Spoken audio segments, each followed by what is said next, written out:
ముఖ్యంగా అందరికీ నమస్కారం. హలో, గారు వాయిస్ వినిపిస్తుందా అండి? వినిపిస్తుంది, చెప్పండి. నమస్తే, అందరికీ నమస్తే. ముఖ్యంగా రేవంత్ రెడ్డి గారు చేసిన వ్యాఖ్యలు మనం గమనించినట్టయితే, కాంగ్రెస్ పార్టీకి ఇక్కడ బీఆర్ఎస్ ని ఎదుర్కొనే శక్తి లేదని అర్థమవుతా ఉంది.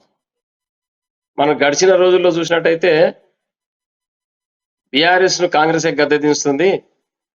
కర్ణాటకలో వచ్చిన ఫలితాలు తెలంగాణలో పునరావృతం కాబోతున్నాయి. మేము అధికారంలోకి వస్తున్నామని చెప్పేసి 2 రోజుల క్రితం వాళ్ళు ప్రకటన చేయడం జరిగింది.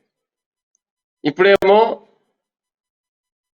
బీజేపీకి సంబంధించిన నాయకులు అందులో ఉంటే కాదు, మనం కేసీఆర్ గారిని ఓడించాలంటే మనంతా ఏకం కావాలని చెప్పేసి సిద్ధాంతపరంగా వైరుధ్యం ఉన్నటువంటి పార్టీ నాయకులను ఆహ్వానించడం అనేది ఇది చాలా శోచనీయం. ఇది ఎందుకంటే కాంగ్రెస్ పార్టీ సిద్ధాంతం వేరు, భారతీయ జనతా పార్టీ సిద్ధాంతం వేరు.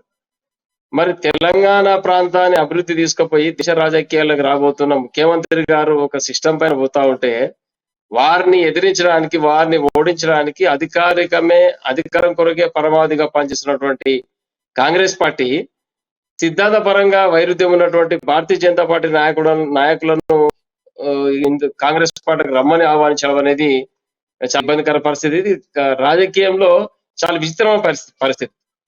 ఎందుకంటే సిద్ధాంతపరంగా రెండు వేరు వేరు, బీజేపీ వేరు, కాంగ్రెస్ వేరు.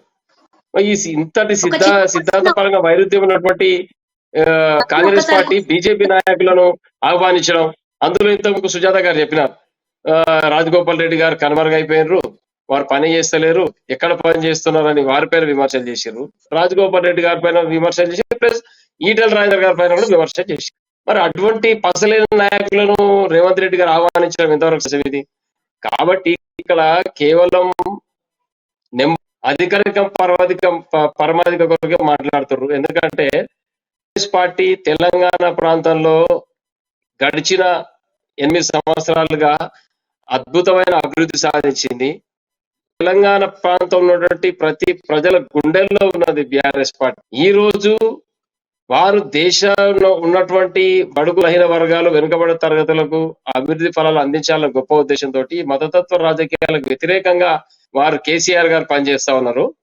పనిచేస్తుంటే ఇప్పుడు సిద్ధాంత పరంగా వైరుధ్యం ఉన్నటువంటి 2 పార్టీలు కలిసి వీరిని గద్దె దింపాలి, మనం అందరం ఏకం కావాలని రేవంత్ రెడ్డి గారు పిలిపివ్వడం ఇది పూర్తిగా విరుద్ధం. ఇది ఎందుకంటే కాంగ్రెస్ పార్టీకి నిన్నగాక మన కర్ణాటకలో మంచి రిజల్ట్ వచ్చింది, మాకు బీజేపీని ఓడగొట్టే ఇష్టం, మేమే దేశంలో అధికారంలో రాబోతున్నాం, భారతీయ జనతా పార్టీకి మేమే ప్రధాన ప్రత్యర్థి, మేమే చూసుకుంటాం, బీజేపీని ఓడగొట్టాలి, గద్దెదించాలంటే కాంగ్రెస్ పార్టీకి చేతనవుతుందని చెప్పేసి నిన్న గడిచిన కర్ణాటక రిజల్ట్ నుంచి ఈ రోజు వరకు మాట్లాడడం జరిగింది, పత్రికల్లో, టీవీలో కానీ.